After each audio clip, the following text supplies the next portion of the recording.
Miss Alice Goat just now, ngayon lang niya sinabi na talagang sasabihin niya, naawa na rin kami sa inyo. Bugbog ka na 13 hours, no? Nakakapagod din emotionally. So sana para sa mga biktima, biktima ka, lalo sa mga naging biktima, sabihin mo na rin, no, sa executive session. Mga kabayan, sa wakas, sa kauna-unahang pagkakataon ay umamin na rin itong si dismissed Bambantarlac Mayor Alice Go kung sino o sino-sino ang mga mastermind sa operasyon ng ilegal na pogo sa bansa. Sa ginawang investigasyon sa Senado kahapon, nakumbinse ni Senator Jingo Estrada itong si Alice Go na magsabi na ng totoo dahil tila pagod na rin si Alice Go at iba pang mga resource person sa mga makailang beses na pagdinig sa Senado at Kamara para tukuyin at alamin ang mga nasa likod o mastermind sa ilegal na pogo operasyon sa bansa. Kasi Madam Chair, no, siguro sabi ko lang kay Madam Alice, no, tanong ko lang kung kayo po tingin nyo sa ganitong operasyon, kayo ba ay guilty or kayo ba most guilty o tingin mo meron pang mas guilty sa inyo dito sa ganitong operasyon? Hindi po ako guilty po. So hindi kayo most guilty, meron pang mas guilty, kumbaga may mastermind pa talaga. Go, Your Honor, I think sa tagal po na investigation, alam na rin po ng committee po, especially chaired by our Madam Chairman, who's really at the back of everything po. Alam, maintindihan namin kung ikaw ay natatakot, no? Dahil international crime syndicate po ito, natatakot ka para sa buhay mo. Para din mabawasan siguro yung kasalanan mo kung sakali sa executive session ay willing ka bang sabihin kung sino yung most guilty na sinasabi mo? Yes po, Your Honor. Dahil dito sa ginawang pag-amin at pakikipagkooperasyon ni Alice Go, ikinatuwa ni Senator Risa Hontiveros ang naging desisyon ni Alice Go at ikakanta na niya ang mga nasa likod at mastermind ng pogo sa bansa, partikular sa Bambantarlac at Pampanga. Umaasa rin si Hontiveros na isisiwalat na rin ni Alice Go kung sinong opisyal ng pamahalaan ang tumulong sa kanila para makatakas ng bansa. I think it's the first time narinig ko na sinabi ni Go Huaping na meron na tayong natutumbok sa buong kwento nung sino ang pinakamatataas sa likod nitong mga pogo sa Pilipinas at yung isa pa namin gustong malaman, sino sa mga government personnel o officials ang tumulong sa pagtakas kahit for monetary considerations. Sa pagpapatuloy ng pagdinig sa Senado kahapon, sinabi ni Alice Go dito kay Senator Jingo Estrada na hindi siya ang mastermind kundi isa siyang biktima at ginamit lang ang kanyang sarili at pagkakakilanlan para maging bahagi siya at magkaroon ng malaking papel sa pogo dahil isa siyang mayor at may mataas na tungkulin at kapangyarihan sa Bambantarlac. Siyempre, siguro naawa ka sa sarili mo pero siguro dapat maawa rin tayo doon sa mga naging biktima ng pogo. Ikaw ba ay mastermind o willing ka ba magsabi kung talaga meron nasa likuran ng whole operation na ito? Your Honor, hindi pa ako mastermind. Masasabi ko po, isa pa akong victim. Victim. So, ikaw ay biktima o kaya pawn, no? Ikaw ay ginagamit ng isang criminal syndicate, international group o crime syndicate. Your Honor, hindi naman po siya ginamit. If ever po, kung meron man po ako na itulong, ano po akong tao, helpful akong tao. Kung meron man po, yun lang po. Pero sa mga activities po na ginawa or sa mga allegations po, wala pa akong kinalaman. Ano ang masasabi mo dito, kabayan? Magkakaalaman na nga ba kung sino-sino ang mga mastermind kapag ikinanta na ni Alice Go ang totoong mga nasa likod at may pakana ng illegal na pogo sa bansa? Sama-sama natin panuorin ang buong video at pakicomment nyo po ang inyong mga reaksyon at sariling opinyon.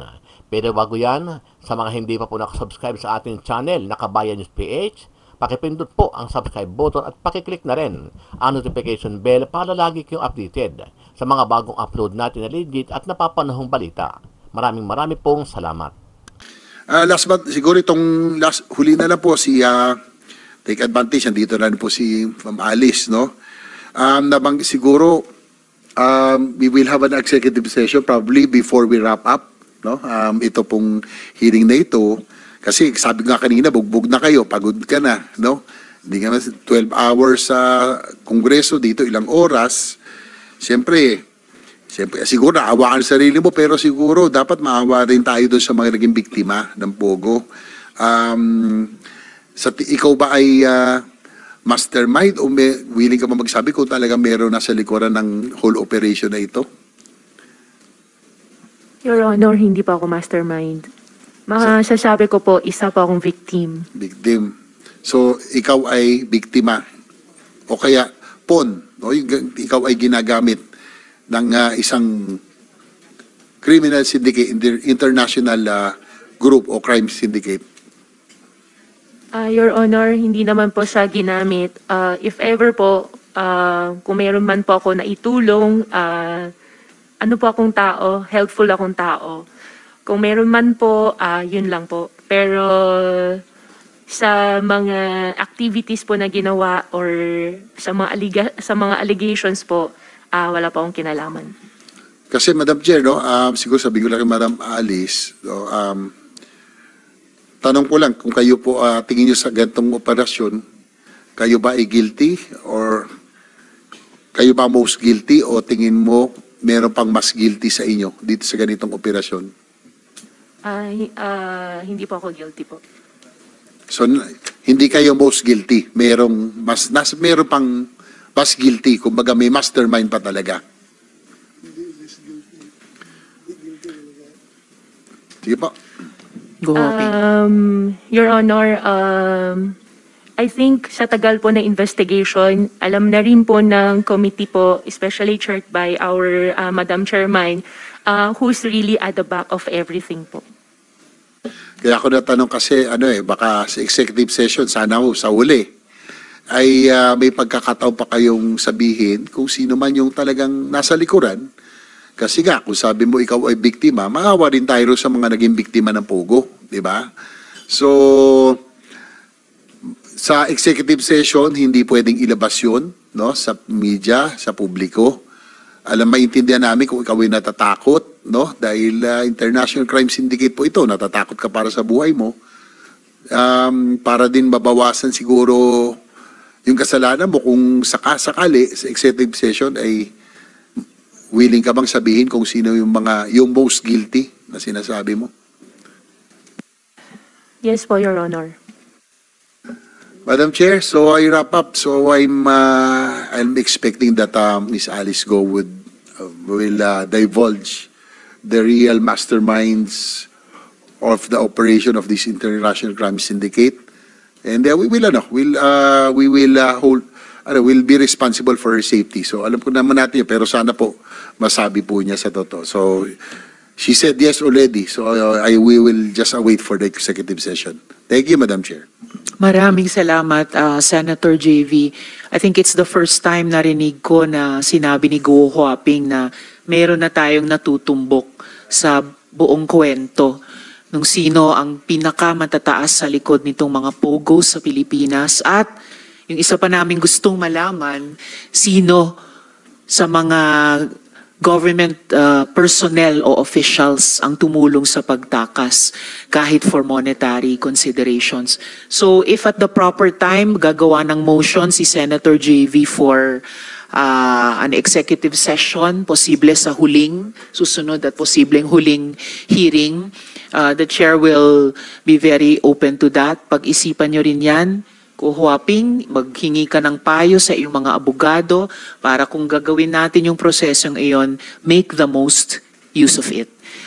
Don't Madam waste Chair. the time, don't waste the opportunity, but Yes, make Madam the Chair, most use of thank it. you for that. Senator Jay. I will also, the proper time, make the motion for an executive session. And given the fact that Miss Alice Goat just now, ngayon lang niya sinabi na talagang sasabihin niya, naawa na rin kami sa inyo. Bugbog ka na, 13 hours, no? Nakakapagod din emotionally. So sana para sa mga biktima, biktima ka, lalo sa mga naging biktima, sabihin mo na rin, no, sa executive session. Thank you, Madam Chair.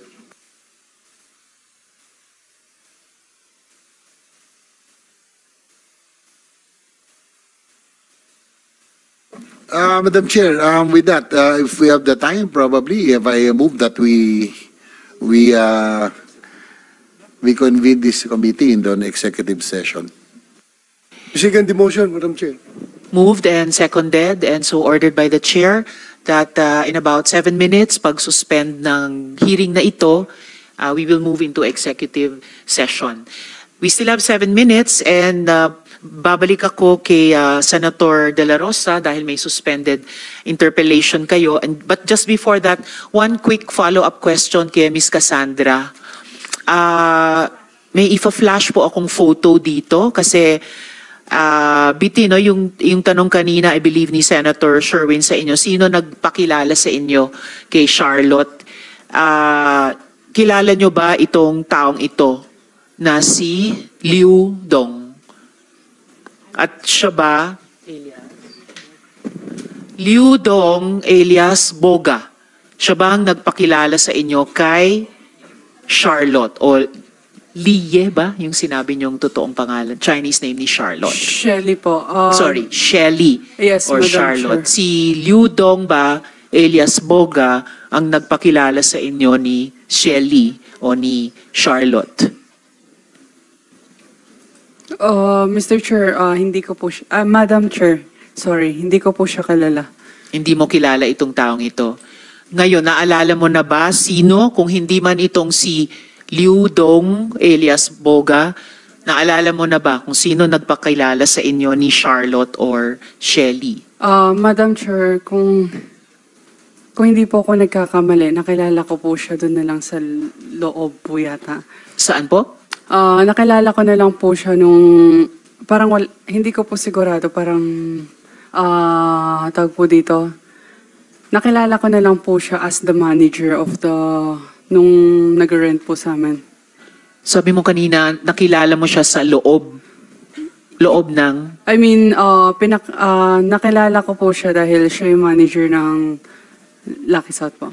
Si Charlotte o si Shelly ang manager Yes ng po. Lucky South. Yes po. So sinong nagpakilala sa inyo ng manager ng Lucky South? Wala po akong matandaan right now. Bali, kung hindi po ako nagkakamali, baka pinakilala na lang po siya sa akin nung mga nagre-rent po doon. Sinong mga nagre-rent yun? Hindi ko na po talaga matandaan yung pangalan, Madam Chair. Alright, so 5 minutes till we suspend. Miss Cassandra, may question, if-field ko para sa Senate President Pro Tempore. Mr. Yang Jianxian, kung yung steel business nyo ay induction furnace na galing sa China, yan ba yung Sanja ba yun? Yan ba yung negosyo ng Sanja, yung steel na gawa ng induction furnace galing sa China? Miss Caroline. 请问，那个，你的三强公司，他们使用的这些钢铁的技术那个机器，就是这种机，它有这种机器吗？什么？你们三强公司使用的机器叫做什么？就是那个炼钢铁的机器啊。炼钢铁 Yes, it is the steel furnace. It is the steel, or it's the induction furnace. Induction furnace ba? Yes, when you say 炼钢铁 it's like molding, Okay. molding the steel. So yun yung induction furnace na tinatawag. 所以你们的机器就是炼钢铁机器，对吗？就是用那个废铁下去烧，再炼出来的。 Yes, it's the furnace, the induction furnace. All right. Well, for the record, induction furnace yung gamit ng Sanja, iyan ang kinikilalang substandard na steel na lumulunod sa market sa ngayon. Yung induction furnace na pinamimigay daw na libre sa China dahil obsolete na doon at para hindi tayo makatayo ng honest steel industry dito sa Pilipinas. Mr. Yang, nasaan ang steel nyo? Yung steel na ginawa di umano sa Sanja. OK，所以你们生产出的钢铁现在在哪里呢？在哪里销售是吧？现在在哪里？他们存在哪里？生产的钢铁是吧？是的。在那个达古兰三家的仓库里面呢、三家厂里啊。So the manufactured steel right now are kept in the warehouse. Saan yung warehouse? 那个仓库在哪里就是在三家的工厂里面啊。 ？So it's inside the factory of Sanja. Inside the factory of Sanja. Where is the factory of Sanja located? 三家的工厂在哪里？在那个达古兰的那个经济开发区里面。达古兰是什么地方？开发区。达古兰。达古兰 ，It's in Dakuran. Dakuran. 那个经济开发区吧。Like the economic development area. Sorry, Miss Caroline, pakiulit. It is in Dakuran Economic Development Area. In the Dakuran. Takuran? Dakulan. Takuluan. Tagoloan Yeah. Economic Development Area. I heard another name, is it called FIVIDEC? Oh, BBDIT. FIVIDEC. Oh, BBDIT. Sino po nagbigay ng permit sa inyo na mag-stock ng steel ng Sanja sa FIVIDEC? 所以您把这些钢铁存在你们的仓库，谁给你们这个许可证？我们都有许可证啊，全部有啊，手续都完整啊。所以这个存在仓库的钢铁哪里得到的许可证？哪里得到的？我不明白，就是说什么存在仓库的许可证啊？就是你们如何把这些钢铁存在你们的仓库里面？我们生产出来，如果没有卖出去，就放在那边啊。所以你们的许可证是哪里得到的？许可证这个就是我们有申请啊，这些不是我去申请的，是那个我们三家的那个有在做这个去负责申请这些办手续的工人啊。Yes, Miss Caroline. So it's already included in all the permits that we have. Even the warehouse permit, it's also included there. No, Sanja is a private company. FIVIDEC is a government facility. Sinong nagbigay ng permiso sa inyo na ang private steel ng Sanja ay pwedeng i-stock dun sa government facility ng FIVIDEC? Sino yung padrino doon? 所以你们在这个 FIBIDEC 这个仓库，您知道这个 FIBIDEC 的仓库吗？这个是政府拥有的这个地方，所以谁给您这个许可证，让你们把您的公司的钢铁存在这个仓库里面？因为我们三家是给 BBD 租那个地来建的啊。我们三家的工厂嘛，是给那个 BBD 的这个开发区里面租地来建三家工厂的。Yeah, because this area by FIBIDEC is the one that we rented, so that's why we are allowed to put in our products there. No private company can rent a government facility, ganyan-ganyan lang. Sinong kausap nyo sa FIVIDEC para pumayag na i-rent nyo yan or basta ma-stock nyo ang steel produce ng Sanja sa FIVIDEC? Sinong kausap ninyo? Sinong kausap ng Sanja sa FIVIDEC? OK， 所以你们在 FIBIDEC 的联系人是谁？啊 FIBIDEC 的联系人。我们都是那个一个叫东海的那个，他懂得英文的那个在跟 BBD 的在联系啊。他叫什么？叫东海。东海，你叫做东海。The name of the person that I'm communicating with in FIBIDEC who knows how to speak English also is called 东海。东海，Chino siya o Filipino siya? 他是哪国人？ Madam Chair, 中国 if I 人 may, Yes, Senator De La Rosa. maybe next hearing, Madam Chair, can we invite the how's that, the manager or the chairman of PBDIC to give us enlightenment on this. Baka parang locator yung ginagawa nila, parang locator yung mga kumpanya dyan sa loob. Alright. Tanungin natin, Madam Chair, imbitahan natin. Sino po ang manager o chair na ngayon na ating iimbitahin? Comsec. Noon, alam ko, retired general yan eh. Retired general ng Armed Forces, pero I don't know ngayon kung sino nang bago. Alright. PBDIC. We will do that, Senator De La Rosa. And before I recognize the majority leader, two matters urgently. Mr. Yang, iimbitahin namin next hearing yung manager or chair ng FIVIDEC, either retired general or kung sino ngayon ang manager o chair, dahil sa tingin ko rin, siya yung kausap nyo para makapag-stock ang isang private company sa isang government facility. And then, sa pending matter ng executive session, actually, we have a room available, pero pumasok din yung request ng counsel ni Guo Huaping na si Attorney David, who is also a resource person na sa next or last hearing na lang. So, kaming, and Madjo, just to update you, kaming mga members ng committee, ready kami to go into executive session now.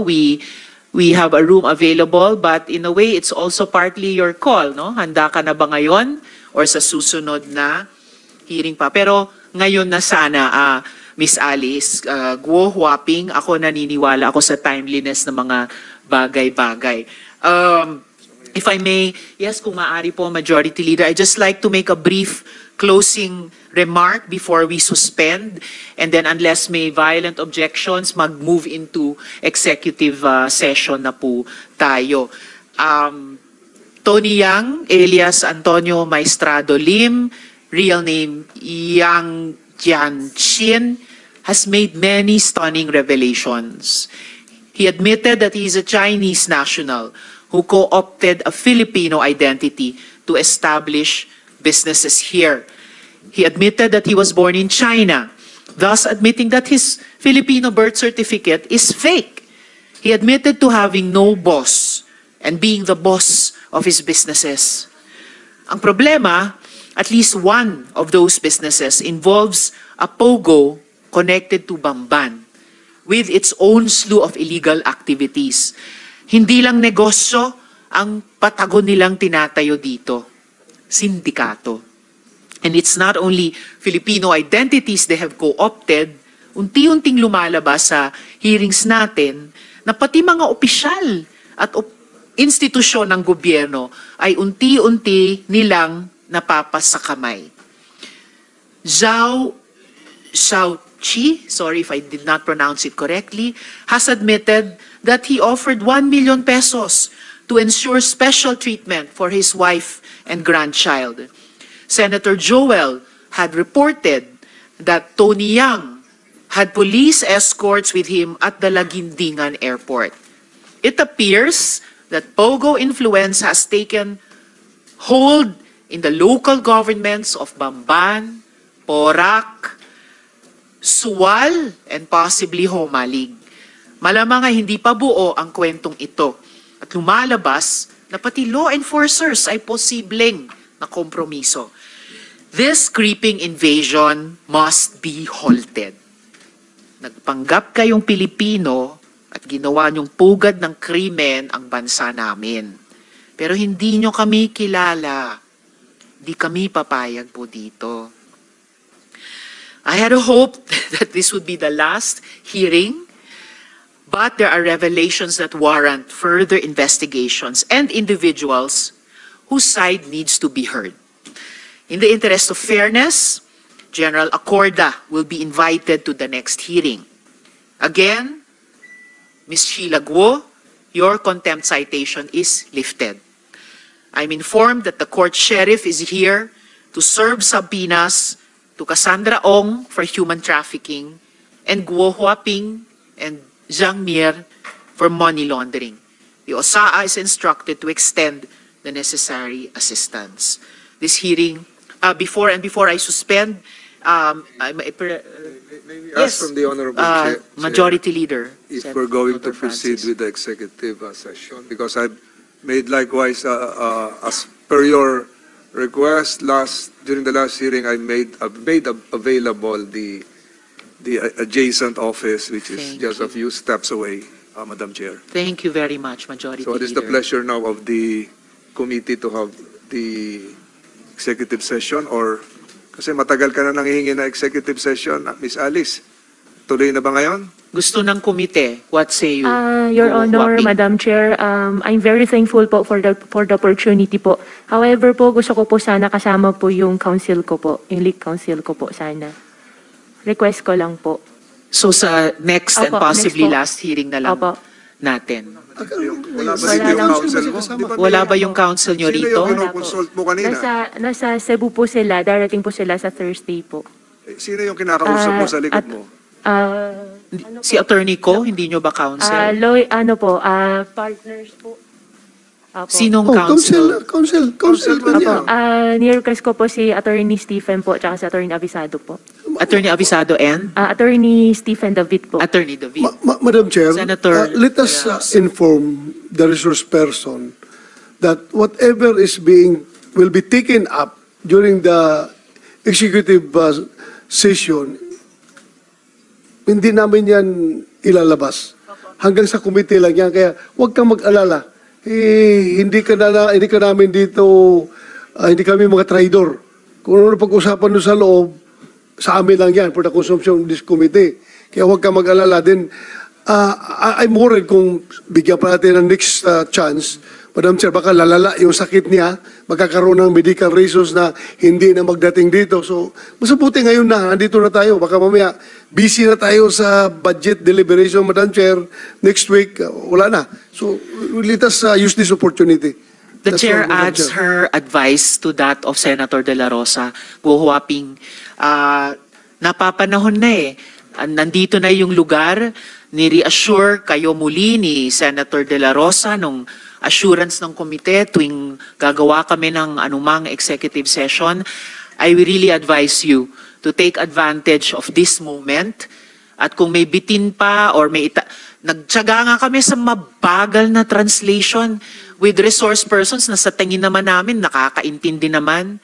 You may ask Attorney Ko and your other counsels here present to consult with Attorney David kung may tanong ka during the executive session. But I really advise you to take advantage of this opportunity And Madam Chair, today. Madam Chair, Majority Leader. Kung masama ang pakiramdam niya, yung office ko katabi lang yung clinic eh. Pwede rin natin pa-assist sa'yo, Miss Alice, yung mga doktora at doktor doon. Opo. So muli, anong say nyo? Go Huaping. Madam Chair, okay lang po na makausap ko lang po saglit si Attorney Stephen David po. Please do that. Opo. In the meantime, habang iniintay natin,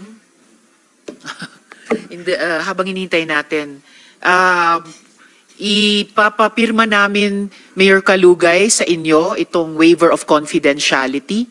So, Paige, sinong mga, yes, ma'am. Salamat. Abot kay Mayor Kalugay para ngayon pa lang meron na po naming kaming signed waiver of confidentiality. Ito po yung sa bank accounts. Okay. Ito po yung sa bank accounts na pinag-usapan nyo kanina ng aking mga Opo, colleagues. Madam Chair. Salamat, Mayor Kalugay. Alright. Yes.